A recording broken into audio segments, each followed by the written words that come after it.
নমস্কার, আমার নাম প্রশান্ত পাল। হ্যাঁ, আজকে আমি একটা জায়গা ঘুরতে আইছি, পেঁচারতল শহর। আচ্ছা, হ্যাঁ, আমি ধর্মনাথ থেকে আইছি। তো পেঁচারতল শহরের আমি যাইতে সময় একটা খুব সুন্দর একটা দৃশ্য আমি দেখতে পাইছি। দৃশ্যটা আমি ভাবতেছি এখন আমি এটা ইউটিউবে একটু সারমো, দেখবো, আপনার সাথে শেয়ার করবো এটা কীরকম। কিন্তু দেখো, এই যে যেটা দেখাইতে যাইতেছে এটা হচ্ছে গিয়া আমরা ত্রিপুরা স্টেটের মধ্যে অনেক বড় বড় পাহাড় আছে। হ্যাঁ, জম্পুই আছে, আটারম আছে, বড়মুড় আছে। এই যে যেটা আমি এখন দেখাইতেছি এটা আগে দেখলাম, তারপরে আমি এটার বিষয়ে কইতাছি, আমি দেখাইতেছি ভিডিওটা। আমাদের ত্রিপুরাতে 8টা ডিস্ট্রিক্ট আছে। এই 8টা ডিস্ট্রিক্টের মধ্যে টোটাল সাব ডিভিশন আছে গিয়া 23টা।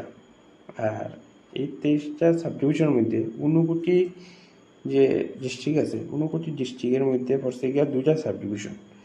একটা হইল গিয়ে কুমারঘাট আর একটা হইল গিয়া কৈলাসর। আর এই কুমারঘাট সাব ডিভিশনের মধ্যে ব্লক আছে গিয়ে 2টা, যেমন কুমারঘাট আছে নিজেই, আরেকটা পেঁচারতল। আর কৈলাসহরের যে ব্লক এটা হচ্ছে গিয়া গৌরাঙ্গনগর।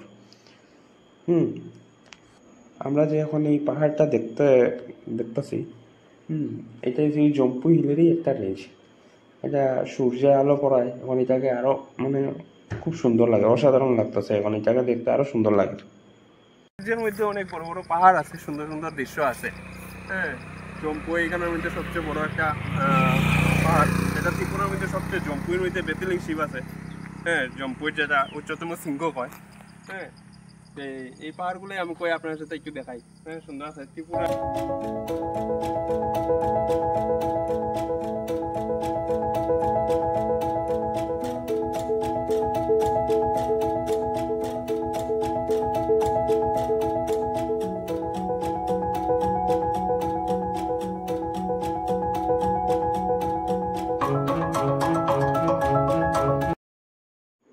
এখন আমরা ত্রিপুরার জিকে বুক নিয়ে একটু আলোচনা করি। আমার কাছে স্ট্যাটিক জিকের এই বইটা আছে। এটার মধ্যে ত্রিপুরার সব কিছু আছে, A to Z সব কিছু আছে। এছাড়াও এটার মধ্যে 7 সিস্টারের বিষয়েও হাইলাইট করা আছে।